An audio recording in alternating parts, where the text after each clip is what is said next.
నెగ్గడం అంటే ఇష్టంగా ఓడడం అంతే.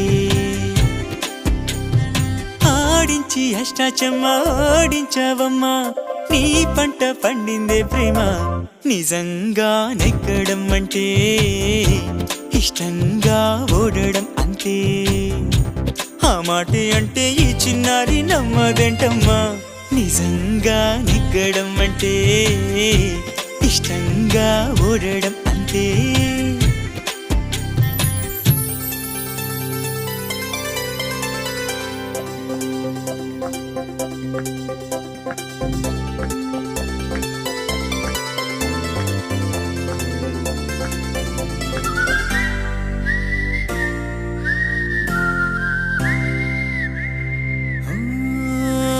ఊరంతా ముంచేస్తూ హంగామా చేస్తావేంటే గంగమ్మ.